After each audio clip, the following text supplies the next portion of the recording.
นี่คือต้นหมักสีดาต้นหมักสีดาหมกม่วงบ้านเฮาได้แล้วก็อันนี้ก็คือลำมันภูขาปลาทองคำแล้วมื้อนี้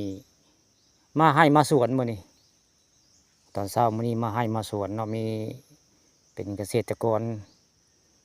ทั่วไปเนาะในตำบลอำเภอว่าง่ายเป็นคนบ่มีงานหลักได้งานประจำบ่มีได้ภูขาก็ปลูกมันประจำปีแล้วก็ปลูกต้นไม้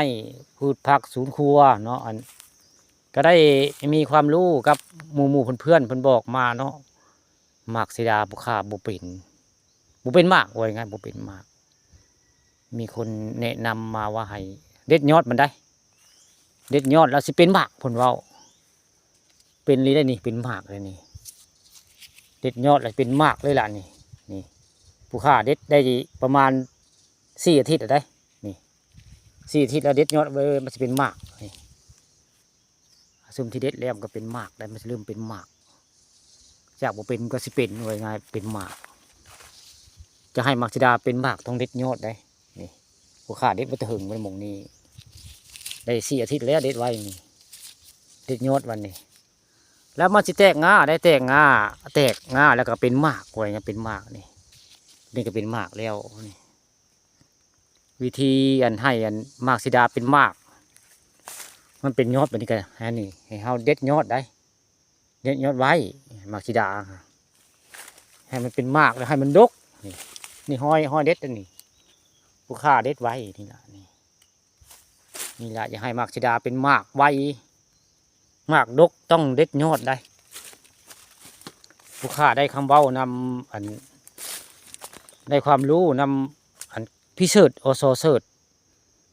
บ้านเต่าโง่ยได้เพิ่นบอกมาอันพิเศษเพิ่นมาในสวนผู้ฆ่าเนาะนี่เพิ่นเว้าจะให้หมากสีดาเป็นฮะบ่ยากทองคำเพิ่นเว้าอส9 ดอกหูเด้อครับนายวิเศษมันอยู่นี่มันบ่เป็นหมากสีดานี่หมากสีดาใหญ่ได้ซื้อมาแต่อันตลาดบ้านเต่าโง่ยบ่ได้นี่เพิ่นแนะนำว่าให้เด็ดยอดมันทองคำของเราเด็ดยอดมันสิเป็นหมากพุ่นเนาะฮะเพิ่นเฮ็ดมาแล้วพุ่นเรามีผลสำเร็จมาแล้วอสเสิร์ชคนนี่ล่ะบ้านพุ่งสามัคคีนี่แหละอันเป็นหมู่กับนายวิเศษมันอยู่สมัยเป็นอสแต่เพิ่นเกษียณแล้วของมือนี่อันอสเสิร์ชเพิ่นได้คำเว้าเพิ่นเว้าหมากสีดาโตคือบ่เป็นหมากของเราเพิ่นสิบอกวิธีการให้มันเป็นหมากเพื่อให้ผู้ค้าเด็ดยอดพวกเรานี่เด้ห่อเด็ดยอดกันนี่ห่อเด็ดยอดไว้นี่เมื่อไรก็เป็นหมากเป็นความมันพี่เสิร์ชหรือว่าไอเสิร์ชเพิ่นเว้าดีได้มาสิแตกงาแล้วก็เป็นหมากได้เป็นความแล้วได้อันผู้ค้าได้ความรู้จากเพิ่นแล้วมาบอกมาก้าวผู้ค้าเอาลองเบิ่งเนาะมันสิเป็นได้อันสิเป็นความมันไอเสิร์ชหรือพี่เสิร์ชอสเสิร์ชเพิ่นเว้าแม่นอยู่บ่ลองเบิ่งเนาะผู้ค้าก็บ่จักเรื่อง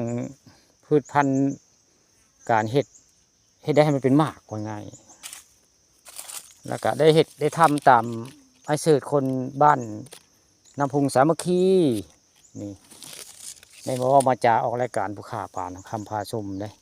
เป็นหมากเลยได้พี่น้องก็เป็นหมากนี่หมากสีดาไม่ความแล้วเว้านี่ได้